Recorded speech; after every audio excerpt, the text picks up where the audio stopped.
Right now, many in the U.S. are more aware of Lindsay Lohan's issues than the issues facing Congress. And according to new research, as we become more and more obsessed with celebrity, young women are the biggest losers. Early show contributor Taryn Winterbrill went out to see for herself.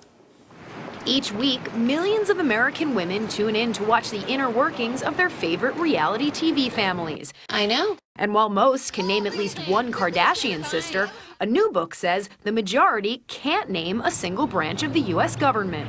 Our federal government has 3 branches. Can you name one? Federal government.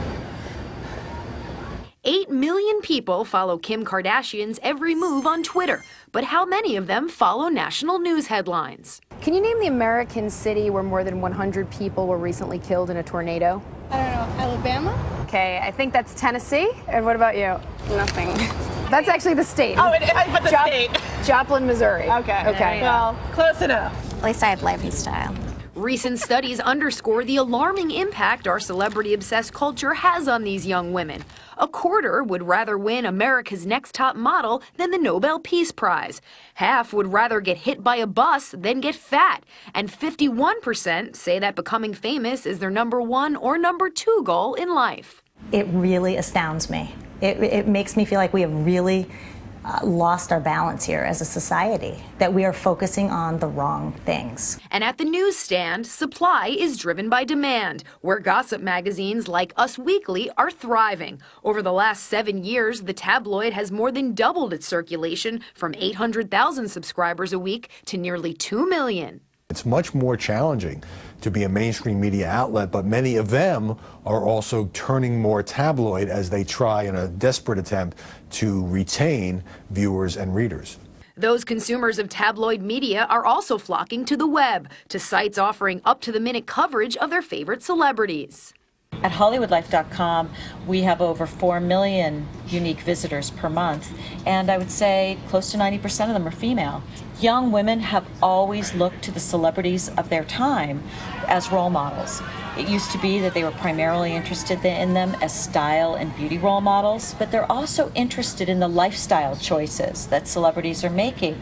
Experts worry, however, that this high level of interest is not without consequence. It's not creating meaning and allowing us to use our brains in a way that will ultimately make us more happy. CBS News legal analyst Lisa Bloom explores how we got this way and what women can do about it. It's all in her new book, Think, Straight Talk for Women to Stay Smart in a Dumbed-Down World. Great to have you with us, Lisa. Obviously, this is troubling stuff to see. What inspired you to write this book? Well, I've had the sense for some time that our culture is dumbing us down. I knew that 20% of Americans think the sun revolves around the earth. I saw interviews with young women who couldn't say how many sides a triangle has or what country Mexico City was in. So I did some of my own original research, and I was really shocked to discover that college women could name more Kardashians than wars we are in. So I decided to write the book. The first half is a wake-up call about how bad the problem has become, and the second half is a step-by-step guide to reclaim our brains and get us back on track. And in that first half, you urge the reader to think about some very specific things. For example, the balance of power here in the United States, the fact that women here in this country don't hold the same level of power as they do elsewhere. There are a lot of widespread misperceptions in American culture, and one of them is that we're so far ahead of the rest of the world when it comes to women's rights. After all, we had Hillary Clinton and Sarah Palin in the last election. Well, the bad news is, of course, that they lost, and we've never had a female president or vice president in this country, while many other countries in the world have. Every other continent, in fact, has had women as heads of state, either presidents or prime ministers. Currently in Australia, there's a female prime minister. The president of India, a country with 1 billion people, is female. Many countries in Europe and South America have female heads of state. Ireland has had presidents named Mary for the last 20 years. It's such a good point. Also, students here in this country are spending fewer hours in school.